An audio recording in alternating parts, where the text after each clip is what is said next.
ఈ భూమి మీదకి వచ్చిన కొన్ని సంవత్సరాలకు మరి ఈ భూమి మీద ప్రారంభించి ఉన్నారు అనేక మంది. వారు 40 గంటలుగా ప్రారంభించారట. మొదటిగా ఎన్ని గంటలండి? 40 గంటలు ప్రారంభించినప్పుడు వారు అనుకున్నారట 40 గంటలు సరిపోవట్లేదు, ఇంకా 7 రోజులు చేయాలని 7 రోజులు చేయడం ప్రారంభించారంటే ఇంకా దేవునికి దగ్గరగా అవ్వాలి. 7 రోజులు చేసి మట్ల ఆదివారం దగ్గర నుంచి మరి ఈస్టర్ వరకు 7 రోజులు కూడా వారు చేసి ఏం చేసేవారంటే ఆ ప్రభువుని ఊరేగించేటప్పుడు ఆ మట్టలు పట్టుకుని అందరూ కూడా ఏం చేసేవారు? ప్రభువుని మహిమపరుస్తూ ఉన్నప్పుడు ఆ మట్లన్నీ కూడానంట ఆ లాస్ట్ వారు ఏం చేసేవారంటే వాటిని కాల్చి ఆ బూడిదని చేసి ఏం చేసుకునేవారు? అందులో కూర్చోవడం, వారి మీద చల్లుకుని దేవునికి ఉపవాసముగా వారు పాటిస్తూ వచ్చారు. హల్లెలూయా. రోమన్ క్యాథలిక్ వారైతే అది సిలువుగా కూడా వారి నొసల మీద వేసుకుంటూ ఉంటారు. ఎందుకంటే ఈరోజు మనం ఆచరించాలా, చాలామంది అనుకుంటారు ఆచరించాలంటే మనం ఆచారంగా కాకుండా దేవుని సన్నిధిలో ఎలా ఉండాలి? ఆయనకి సమీపమై ఈ 40 దినాలు కూడా ఆచార ప్రార్థనలు కాదు, కానీ మనకి దేవునికి ఒక ప్రత్యేకత. హల్లెలూయా. పరిశుద్ధాత్మతో దేవుని సన్నిధిలో ఆయనకి సమీపముగా ఈ 40 దినాలు కూడా మనము ఎన్ని పనులు ఉన్నప్పటికీ ఆ పనులు పక్కన పెట్టుకున్న ఐటెంను ప్రభువు సన్నిధిలో మనం అందరూ కూడా కనబడాలండి. దేవునికి స్తోత్రం. కీర్తనాకారుడు అంటాడు కదా, ఎప్పుడు నేను ఆయన సన్నిధిలో కనపడుతున్నా, ఎప్పుడు నేను ఆయన సన్నిధిలో నేను కేకలు వేసి ఆయన్ని ఆనందించదని, అంటే అతను ఉల్లాసంతో దేవుని సన్నిధిలో ఆరాధిస్తున్నాడు. ఈరోజు మనము ఈ 40 దినాలని కూడా ఎలాగ మనము ఆచారంగా కాకుండా దీన్ని దేవునికి మనకి కూడా వ్యక్తిగతంగా ఒక దగ్గరగా దేవుని స్తుతించడానికి ఏర్పాటు చేసిన ఈ యొక్క ఆత్మీయ కూడికల్లో అందరూ కూడా ఈ 40 దినాలు చక్కగా వచ్చి మరి ఎన్నో పనులు మనము దేవుడు ఎన్నెన్నో మన కుటుంబాల కొరకు పనులంటూ ఉండకుండా ఉండవండి ఎవరికి. ప్రతి ఒక్కరు కూడా ఏదో ఒక పనులు మాకు ఖాళీ లేదని చెప్తూ ఉంటారు. ఖాళీ చేసుకోవాలి దేవుని కొరకు. హల్లెలూయా. నిజమే. దేవుని కొరకు మనం సమీపిస్తే దేవుడు మన జీవితాల్లో ఆయన్ని మనం ప్రత్యేకంగా ఆయన్ని మహిమపరుస్తూ ఉంటే దేవుడు కూడా మనల్ని సామాన్యులుగా వదిలేయడండి. హల్లెలూయా. ఆయన గణపరచు వారి జీవితాల్లో మనల్ని కూడా తిరిగి మనల్ని గణపరుస్తాడట. హల్లెలూయా. ఈరోజు ఈ 40 దినాలు ఈ యొక్క బుధవారం అనేది ఎప్పుడు కూడా మారదు. చాలా మీరు డేట్లు చూస్తూ ఉంటే మరి మనం మొదటి నుంచే లెక్కేసుకుంటూ వెళ్తాం కదా, కానీ ఈరోజు మరి చివరి వరకు 40 దినాలు కూడా ఏ రోజు కూడా మారండి ఏంటంటే ఈ యొక్క బుధవారం అనేది. హల్లెలూయా. అందుకే ఇది భస్మ బుధవారంగా ఏర్పాటు చేయడం జరిగింది. కనుక ఇదందరూ కూడా మనం ప్రార్థనగా కూడి దేవుని ఆరాధించుకునే మంచి సమయం కనుక ఈ సమయాన్ని ఎవరు కూడా వ్యర్థపరచుకోవద్దని ప్రభు పేరిట మనవి చేస్తున్నాం. దేవునికి స్తోత్రం. హల్లెలూయా. వాక్యం చదువుకుందండి. వాక్య భాగంలోనికి వెళ్దాం. ఆదికాండము 18వ అధ్యాయము 27వ వచనాన్ని చదువుకుందాం.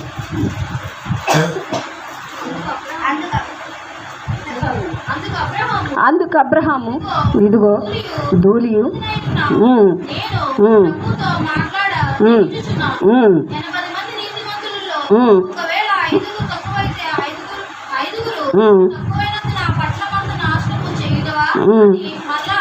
చాలండి. ప్రార్థన చేసుకుందాం.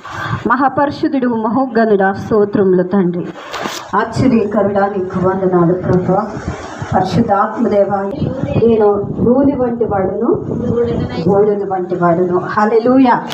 అబ్రహాము ఎంత విధేయుడై మరి నిజంగా దేంతో అంటే అతను ఎంతో ప్రార్థనాపరుడు, దేవుని ఇష్టాన్ని నెరవేర్చే వ్యక్తి. కానీ అక్కడ అంటూ ఉన్నాడు, నేను ఎలాంటి వాడనంటే ప్రభువా, నీతో నేను తెగించి ఉన్నాను. నేను మరి నిజంగా బూడిదంటే విలువ లేనిదండి. హల్లెలూయా. అబ్రహాం అంటూ ఉన్నాడు, ఇగో నేను విలువలేని వాడిని ప్రభువా, నీ మాటకు నేను ఒక్కసారి తెగించాను, కానీ నువ్వు కోప్పడవద్దు, కానీ నేను బూడిద వంటి వాడిని. రెండు కూడా పోల్చుకుంటా ఉన్నాడండి. హల్లెలూయా. ఈరోజు నిజమే మన జీవితం కూడా అట్టివలే ఉందండి. ఏమనంటే విలువలేని ధూళి వంటి బూడిద వంటి జీవితాలు మనవి కూడా. హల్లెలూయా. బూడిద మనం చాలా సందర్భాల్లో చూస్తాం. ఎవరైనా దాన్ని దాచుకుంటారండి? ఎవరు కూడా దాచుకోరు. ఏదైనా బూడిద మన ఇంట్లో ఉన్నప్పుడు దాన్ని ఏం చేస్తామంటే ఎత్తి పారబోస్తూ ఉంటాం కదా. విలువ లేనిది, గుర్తింపు లేనిది, అది ఎవ్వరు కూడా ఇష్టపడి దాచుకునేది కాదు. కానీ అలాంటి దాంతో ఈ యొక్క మన నిజంగా అబ్రహాం గారు పోల్చుకుంటా ఉన్నారు. ఏమనంటే నేను ధూళి వంటి వాడిని ప్రభా, బూడిద వంటి. అంతటి తగ్గింపు జీవితం అతనిలో ఉంది కనుకే ఈరోజు దేవుడు అతన్ని చాలా ఉన్నతంగా హెచ్చించగలిగాడు. హల్లెలూయా. ఈరోజు నిజమే ఈ యొక్క ఉపవాస దినములు, ఈ 40 రోజులు కూడా ఉపవాసంతో మరి దేవుని ఉండగలిగిన వారు మరి చాలామంది ఉపవాసం కూడా ఉంటూ ఉన్నాం. ఎందుకంటే మనలో కూడా తగ్గింపు జీవితం కావాలి. హల్లెలూయా. మనలో కూడా ఏమో దేవుడు కోరుతున్నాడంటే తగ్గింపు జీవితం, దీన మనసు, దేవుని కనికరము మనకు కావాలి. హల్లెలూయా. ఆయన కనికరం ఎప్పుడు పొందుతామో తెలుసండి? తగ్గింపు జీవితం ఉన్నప్పుడే దేవుని కనికరాన్ని మనం పొందుతాం. అలాంటి కనికరంతో అబ్రహాం అంటున్నాడయ్యా, నేను నీతో మాట్లాడేంత గొప్పవాడిని కాదు కానీ నేను ఇలాంటి నా జీవితాన్ని అయ్యా అని ఎంతగా తగ్గించుకున్నాడు చూడండి. హల్లెలూయా. బూడిద మొట్టమొదటిగా ఏంటి అంటే ఎన్నిక లేని దాంతో అబ్రహాం పోల్చుకున్నాడు. హల్లెలూయా. ఈరోజు నిజమే దేవుడు మనము కూడా గొప్పవారమేమి కాదండి. ఎవ్వరు కూడా మనల్ని విలువలేని జీవితాలే మనవి కూడా. కానీ ఈరోజు ఎవరిని బట్టి విలువ వచ్చిందంటే యేసుక్రీస్తు ప్రభువుని బట్టి మాత్రమే. హల్లెలూయా. నేను అంటాను ఎప్పుడు కూడా జీరోకి విలువ లేదండి. హల్లెలూయా. జీరోగా ఉన్న జీరోకి ఆ పక్కన ఏముండాలి? ఒక నెంబర్ ఉన్నప్పుడు మాత్రమే ఆ జీరోకి ఏమొస్తుంది? విలువ వస్తుంది. ఈరోజు మన జీవితం కూడా జీరోవే కదా. ఈ జీరోకి ఎటువంటి విలువ లేదు. కానీ ఎవరు ఉండాలి అంటే మన పక్కన దేవుడు ఉన్నప్పుడే మన జీవితానికి విలువ వస్తుంది. హల్లెలూయా. ఈరోజు మనము కూడా దేవుడు మొట్టమొదటిగా మనం నేర్చుకోవాల్సింది ఏంటంటే అబ్రహాం అంటూ అడిగో నేను బూడిద వంటి వాడు, తగ్గించుకుని దేవుని సన్నిధిలో దేవునితోనే మాట్లాడే గొప్ప యోగ్యత అతను పొందుకున్నాడు. దేవునికి స్తోత్రం. దేవుడు అబ్రహాంకు ఏది చెయ్యాలన్నా అబ్రహాంకు చెప్పే దేవుడు చేస్తూ ఉండేవాడు కదా. అక్కడ అంటూ ఉన్నాడు. ఎందుకు అంటే నిజంగా దేవుని దృష్టికి వారు పాపము చేసినప్పుడు ఆ యొక్క ప్రాంతాన్ని దేవుడు అగ్ని గంధకాలతో కాల్చే ముందు అబ్రహాంకి అక్కడ చెప్తున్న మాటలండి. హల్లెలూయా. ఈరోజు నిజమే ప్రతిదీ తన భక్తుల కొరకు మనం నిజంగా దేవుని ప్రేమిస్తే ఎలా ఉంటుందో తెలుసండి? దేవుడు ప్రతిరోజు నీతో మాట్లాడుతూనే ఉంటాడు. హల్లెలూయా. నువ్వు నిజంగా దేవుని ప్రేమ, నిజంగా ఆయన్ని నువ్వు ఆహ్వానిస్తే ప్రతి దినము కూడా దేవుడు నీతోనే మాట్లాడుతూ ఉంటాడు. ఎందుకంటే నువ్వు ఆయనకి ఇష్టము. హల్లెలూయా. ఇది ఎవరు గ్రహించగలరో తెలుసండి? ఒక అబ్రహాం గ్రహించాడు. అందుకే దేవునితో మాట్లాడడం ప్రారంభించాడు. దేవునికి స్తోత్రం. ఈరోజు ఆయన వాక్యం అంట జీవమైనది, అంటే సత్యము. ఆ వాక్యము నెరవేర్చేదై ఉన్నదంట. హల్లెలూయా. రెండవదిగా కూడా చూద్దాం. చూడండి లేవీకాండంలో 4వ అధ్యాయం 2వ వచనంలో, లేవీకాండము 4వ అధ్యాయము యెహోవా ఆజ్ఞలన్నిటిలో దేని విషయమైనను ఎవడైనా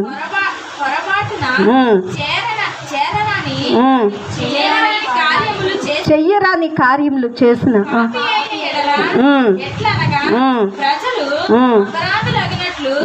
అభిషక్తుడైన యాజకుడు పాపము చేసిన ఎడల చేసిన పాపములకే నిర్దోషమైన కోడెదూడలను యెహోవాకు పాప పరిహార బలిగా అర్పింపవలెను.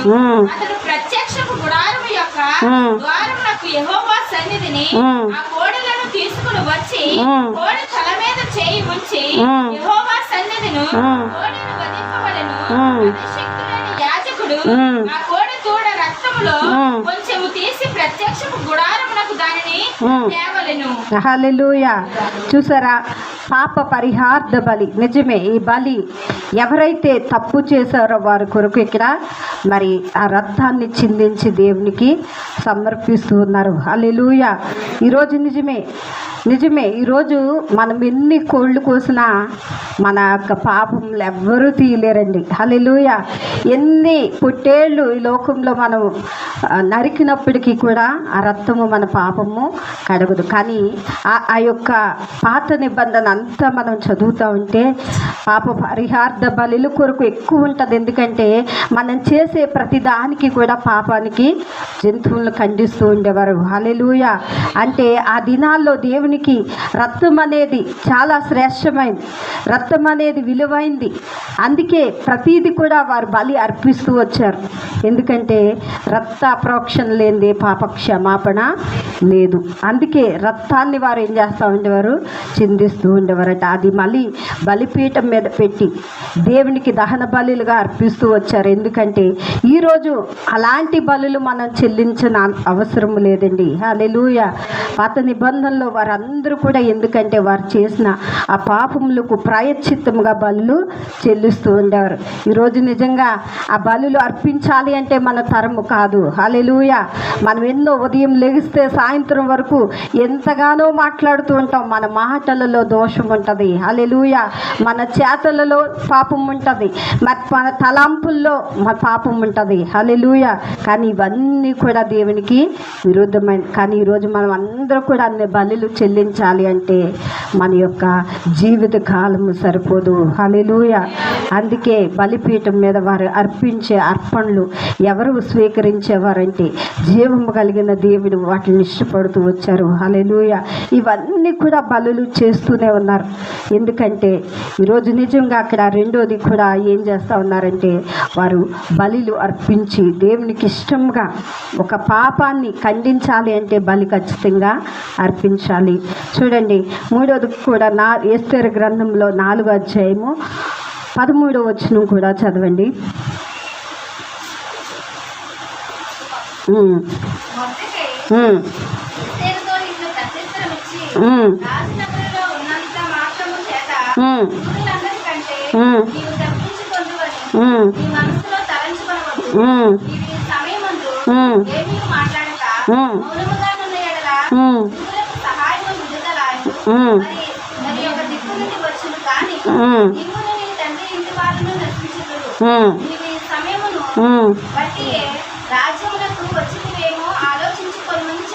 హల్లెలూయా. మరి నిజంగా బూడిద ప్రార్థనకి కూడా ఇక్కడ సాదృశ్యంగా కనపడుతోంది. హల్లెలూయా. ఎస్తేరు మనందరికీ తెలుసు ఆమె కూడా ఎలా ఉందంటే వారందరూ కూడా ఉపవాసం ఉండి దేవుని సన్నిధిలో విజ్ఞాపన చేశారు. హల్లెలూయా. వారి విజ్ఞాపన, వారి ప్రార్థనలు ఎవరు ఆలకించారండి? దేవుడు ఆలకించి జవాబిచ్చాడు. దేవునికి స్తోత్రం. ఈరోజు ఎస్తేరు ప్రార్థన ఎవరు విన్నారు? దేవాతి దేవుడే విని ఏం చేశాడు?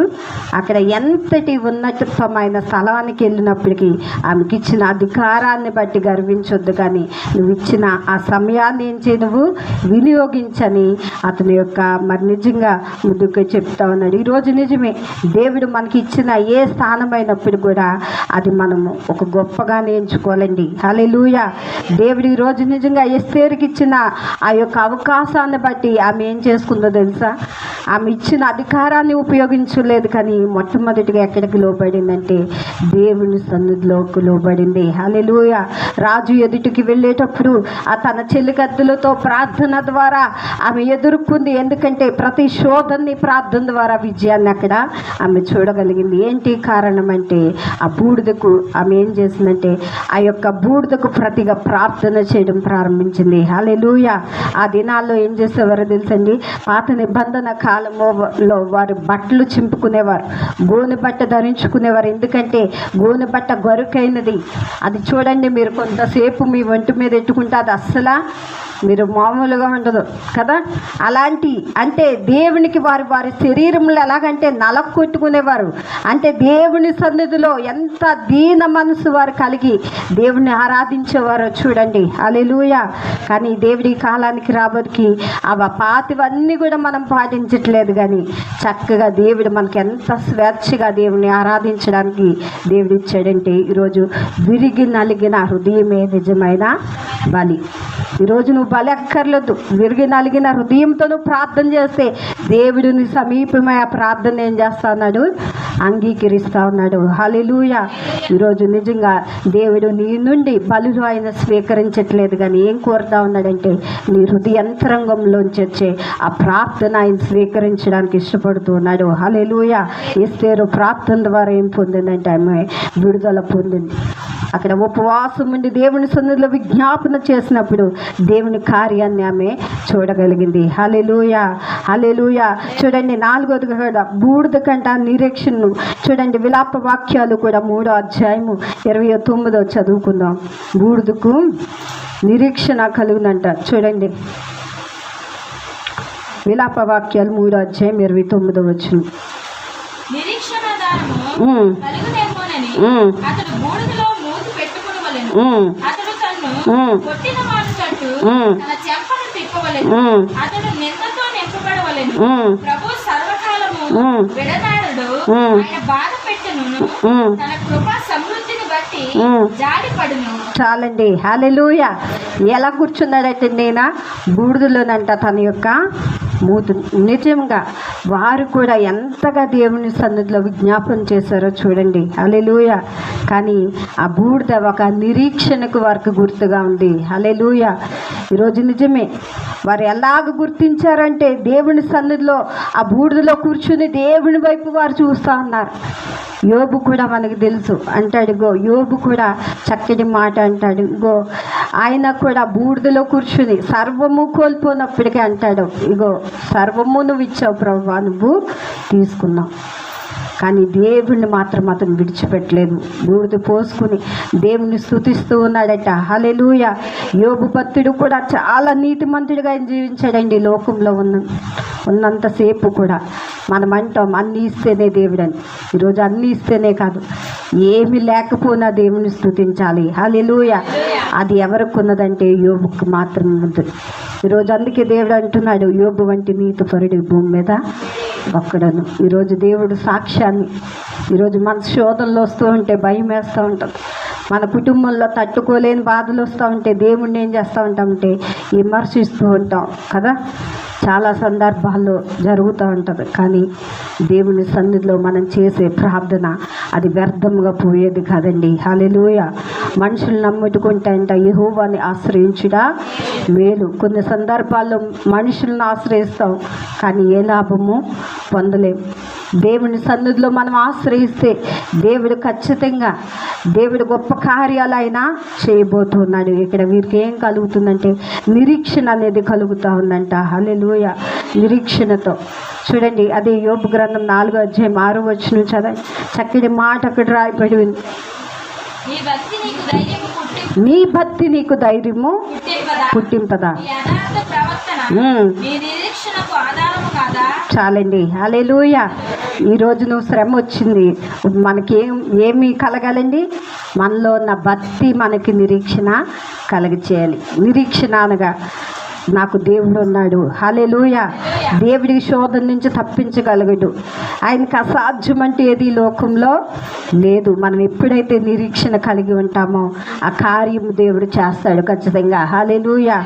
ఈరోజు నిజంగా ఈరోజు దేవుని సన్నిధిలో మనం నిరీక్షింపబడిన వారుగా దేవుడు ఉండాలని కోరుతూ ఉన్నాడండి. ఈరోజు నిజమే మన భక్తి చేసుకుంటూ వెళ్ళిపోతున్నాం కదా. చాలామంది నామకార్థంగా మనం చేస్తే దేవుడు ఆలకించడం, నామకార్థంగా దేవుని సన్నిధికి వస్తే దేవుని మేలు మనము పొందుకోలేము. దేవుని విజ్ఞాపన చేయాలి. ఒకరోజు మేము ఈ కింద గదిలోనండి 10 రోజులు ఉపవాసం ఉన్నాం. పాస్టర్ గారు నేను 10 రోజులు ఉపవాసం ఉన్నప్పుడు ఆ 3వ రోజు మేము ప్రార్థన చేస్తూ ఉంటే ఆ 3వ రోజు నిజంగా ఇప్పటికీ కూడా నేను మర్చిపోనండి. మా బాబాళ్ళు చిన్నపిల్లలు వారిని మంచం మీద వేసుకుని మా ఆయన గారు నేను చేస్తూ ఉంటే ఆ పగలు రాత్రులు కూడా దేవుడి సన్నిధిలో మేము ప్రార్థనలోనే గడుపుతూ ఉంటే దేవుడు 3వ రోజున దర్శించి ఎలాగా దర్శించాడో తెలుసండి. దేవుడు నిజంగా తన భక్తుల కొరకు తాను తగ్గించుకుని కూడా భూమి మీదకి వచ్చి అనేక మంది, ఇందాక చూసాం అబ్రహాంతో దేవుడు ఏం చేశాడు మాట్లాడడం మనం విన్నాం. పాస్టర్ గారు ప్రార్థన చేస్తూ ఉంటే నాకు నడువు నొప్పి వచ్చి ఒక కుర్చీ తీసుకునండి, ఆ మోకాళ్ళ మీద ఉండలాగా ఆ మధ్యలో ఏం చేస్తానంటే కుర్చీ వేసుకుంటా ఉంటే మా వారి పక్కన ఇంకొక యవ్వనస్తుడు తెల్ల టీషర్ట్ వేసుకుని ఒక యవ్వన కాలంలో ఉన్నాడు, మంచి యవ్వనం. అతను ముఖము కూడా కిందకి పెట్టుకుని ప్రార్థిస్తూ ఉన్నాడు మా వారి పక్కన. నేను కళ్ళు తెరిచే చూస్తున్నాను, దర్శనం కూడా కాదు, కళ్ళు తెరిచి ఆ కుర్చీ కోసం నేను ఆ కుర్చీ వేసుకుని సడన్గా చూసినప్పుడు ఆయన రెండో వ్యక్తిగా అక్కడ, అంటే మేమిద్దరమే ఉన్నాం, అక్కడ మూడో వ్యక్తిగా దేవుడు అక్కడ ప్రార్థన జరుగుతూ ఉంది. దేవునికి స్తోత్రం. చూసారా, ఎక్కడ ఇద్దరు ముగ్గురు నా నామాన్ని ప్రార్థిస్తారో వారి మధ్యలో నేను ఉంటాను. హల్లెలూయా. అంటే మనమేం గొప్పవారము కాదు, కానీ దేవుడు ప్రేమిస్తే మనం నిజంగా ఆయన ఈ భూమి మీదకే దిగి వచ్చేసాడు. హల్లెలూయా. నిజంగా మనం నమ్మితే భక్తి అలాగ చేయాలి. ఎందుకంటే చాలామంది భక్తి ఒక అడుగు అటు ఒక అడుగు ఇటు, ఏ కార్యాలు మనం చూడలేమండి. హల్లెలూయా. మనం నమ్మితే గట్టిగా దేవుని పట్టుకోవాలి, లేకపోతే అందుకే వెచ్చగా అయినను ఉండు, లేకపోతే నులివెచ్చని స్థితి నీకు వద్దు. ఎందుకంటే రెండు విధాలుగా మనం నడిస్తే దేవుని కార్యాలు ఏమాత్రం, ఎందుకంటే ఇప్పటికీ కూడా నిజంగా దేవుడు తన ప్రేమించిన వారి పట్ల మనం నమ్మితే ఆయన కార్యాలు మనము చూడగలుగుతాం. దేవునికి స్తోత్రం. ఈరోజు మనం నమ్మాలి దేవుని కార్యాలు. ఈరోజు అబ్రహాం అదే అంటున్నాడు, నీతో నేను తెగించితిని, కానీ దేవునితోనే మాట్లాడడానికి అతను దేవుడు చెయ్యాలనుకున్నాడు ఆ ప్రాంతాన్ని, కానీ అబ్రహాం బ్రతిమలాడుతున్నాడు దేవుని, అయ్యా అక్కడ ఇంకా నీతిమంతులు ఉన్నారేమో, మీరు నాశనం చేయొద్దు, ఆ ప్రాంతాన్ని మీరు జ్ఞాపకం చేసుకోండి అని బ్రతిమలాడుతున్నాడు. హల్లెలూయా. కానీ అబ్రహాం మాట దేవుడు ఆలకించాడు, లోతు కుటుంబాన్ని రక్షించాడు. హల్లెలూయా. ఈరోజు నిజమే, మన అందరి కుటుంబాల్లో అన్యులుగానే మనం ఉండొచ్చు, కానీ నువ్వు ఇంటిలో ఒక్కరి చేసినప్పుడు కూడా ఆ ప్రార్థన ఒక దినాన్ని వృక్షముగా మారి ఆ కుటుంబానికి ఆశీర్వాదకరంగా మారుతుందండి. దేవునికి స్తోత్రం. మనం అనుకుంటాం మా ఇంట్లో అందరూ పూజలు చేసేవారు, మా ఇంట్లో అందరూ విగ్రహారాధికులే, మా ఇంట్లో ఒక్కరిదాన్ని నేను వచ్చినప్పుడు అనేక సమస్యలు లాగినప్పటికీ నా విశ్వాసం ఒకటే, ప్రభు నమ్మితే నమ్మాలి, ఇంకా చనిపోయే వరకు ఇంకా ఈయన్ని వదిలిపెట్టకూడదు. మధ్యలో వివాహం కాదన్నారు, ఎన్నో శ్రమలు వస్తాయి, ఎన్ని వచ్చినప్పటికీ ఒకవేళ చనిపోతే ఇంక దేవుడి కొరకే వెళ్ళిపోవాలి. హల్లెలూయా. పెళ్ళి అవ్వకపోయినా నష్టం లేదు, ఇలాగే ఉండిపోవాలి. నిజమే, ఒకే తీర్మానం. హల్లెలూయా. నేను అదే తీర్మానం తీసుకున్నాను, కానీ దేవుడు మాత్రము మళ్ళీ వదిలిపెట్టలేదు, కానీ అన్యజనులు ఎదుట తల ఎత్తే రీతిగా దేవుడు ఉంచాడు. దేవునికి స్తోత్రం. ఈరోజు దేవుని కార్యాలు ఎప్పుడు జరుగుతాయి తెలుసండి, మనం చేసే భక్తి మనకి ధైర్యం పుట్టించాలి. అదే అంటున్నాడు యోబు గ్రంథంలో, నీ భక్తి నీకు ధైర్యం పుట్టించాలి, నిరీక్షణ నీకు కలిగి ఉండాలి. ఎందుకంటే ఎంత శ్రమ వచ్చినప్పటికీ నువ్వు ఏం చేయకూడదంటే పడిపోకూడదు. హల్లెలూయా. మనం పడిపోతాం, చాలా సందర్భాల్లో పడిపోతాం, ఆత్మీయంగా దిగజారిపోతూ ఉంటాం మన ఇంట్లో పరిస్థితులను బట్టి. ఆ పరిస్థితులు అన్నీ కూడా మార్చే దేవుడు మనతో ఉన్నాడు. హల్లెలూయా. ఈరోజు అంట చూడండి, బూడిదకి ఏం కలుగుతూ ఉందంటే నిరీక్షణ కలుగుతూ ఉందంట. హల్లెలూయా. చూడండి, ఐదోది కూడా బూడిదకంట తగ్గింపునకు సాదృశ్యంగా ఉందంట. యోనా గ్రంథంలో చూడండి, యోనా 30 చూడండి, యోనా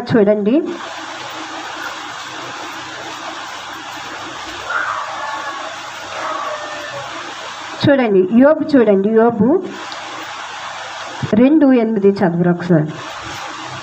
అతడు ఒళ్ళు గోక్కునుటకై చిల్లాబెంకులు తీసుకుని బూడిదలో కూర్చుండగా అతని భార్య వచ్చి, నీవు ఇంకనూ యథార్థతను వదలక ఇందువా? దేవుని దూషించి మరణము కమ్మెను. అందుకు అతడు మూర్ఖురాలు మాట్లాడినట్లు నీవు మాట్లాడుచున్నావు. మనము దేవుని వలన మేలు అనుభవించదుమా, కీడు మనము అనుభవింపదగదా అనెను. ఈ సంగతులలో ఏ విషయమందును యోబు నోటి మాటతోనైనను పాపము చేయలేదు. చాలండి. హల్లెలూయా. చూసారా, తన విశ్వాసాన్ని అంతటినీ కూడా తన సొంత భార్య ఏం చేస్తూ ఉంది, మన ఇంట్లో వాళ్ళు కూడా మనం ప్రార్థన చేస్తూ ఉంటే కొన్ని కార్యాలు జరగకపోతే ఏమంటారంటే నువ్వెంత ఏడ్చి ప్రార్థన చేసినా జరగట్లేదు, ఇంకెందుకులే వదిలేని చాలాసార్లు మనల్ని కూడా ఏం చేస్తారు, నిరాశపరుస్తూ ఉంటారు. ఇక్కడ యోబుని కూడా అదే జరిగింది. కానీ అతడు ఏమీ మాట్లాడలేదట. హల్లెలూయా, మౌనంగానే ఉన్నాడు. ఎందుకంటే ఎంత శ్రమ, తను తట్టుకోలేని శ్రమను పడినప్పటికీ దేవునిపై తన నిరీక్షణ ఉంచాడు. హల్లెలూయా. ఈరోజు నిజమే, మనము కూడా చాలా సందర్భాల్లో నీ ఇరుగు పొరుగు వారు అనొచ్చు, నీకున్న రక్త సంబంధులు అనొచ్చు, ఏమనంటే దేవుడు నీ పక్షంగా లేడు, నీ పక్షంగా కార్యాలు చేయట్లేదని. కానీ దేవుని సన్నిధిలో ఒక నిరీక్షణ మనం కలిగి ఉంటే దేవుడు మన పక్షంగా ఆయన నిలబడి తన బిడ్డల కొరకు చక్కటి కార్యాలయం చేయడానికి ఇష్టపడుతున్నాడు. హల్లెలూయా. కోల్పోయింది ఒకంత అయితే రెండింతలు యోబు పొందుకున్నాడు. కారణం ఏంటి అంటే తన విశ్వాసాన్ని, ప్రార్థన ఏది కూడా కోల్పోలేదండి. హల్లెలూయా. ఇంకా బలముగా నిలబడ్డాడు, ముందల కంటే ఇంకా స్ట్రాంగ్గా అతను నిలబడ్డాడు. కనుక అపవాది కూడా తన శరీరాన్ని తాకినప్పటికీ ఏది కూడా అతను కలగలేదండి. హల్లెలూయా. తన కుటుంబాన్ని కోల్పోయినప్పటికీ రెండింతల ఆశీర్వాదం, మరలా బిడ్డలను ఇచ్చాడు. మరలా కోల్పోయిన ఆస్తికి ప్రతిగా దేవుడు రెండింతలుగా దేవుడు ఆశీర్వదించాడు. హల్లెలూయా. ఈరోజు మనకు వస్తున్న శ్రమని కూడా చూసి ఏం చేయకూడదు, మన విశ్వాసం కోల్పోకుండా దేవుని సన్నిధిలో మనం నమ్మకంగా ఉండినట్లయితే దేవుడు మన జీవితాల్లో కూడా ఆయన అద్భుతాలు చేయబోతూ ఉన్నాడు. హల్లెలూయా. ఈరోజు నిజంగా చివరిగా చూడండి, యెషయా గ్రంథంలో కూడా 51:2 కూడా చదువుకుందాం. 51వ అధ్యాయము 2వ వచనాన్ని ఒక్కసారి చదవండి. యెషయా గ్రంథంలో కూడా చివరిగా అబ్రహాము సంగతి ఆలోచించుడి, మిమ్మును కనిన సారాను ఆలోచించుడి. అతడు ఒంటరినై ఉండగా నేను అతని పిలిచితిని, అతనిని ఆశీర్వదించి అతన్ని పెంకుమంది ఎగునట్లు చేసితిని. యెహోవా సియోనును ఆదరించుచున్నాడు. చాలండి. హల్లెలూయా. అబ్రహామునంట ఒంటరిగా పిలిచి అతన్ని ఏం చేశాడండి, విస్తారముగా ఆశీర్వదించాడు. హల్లెలూయా.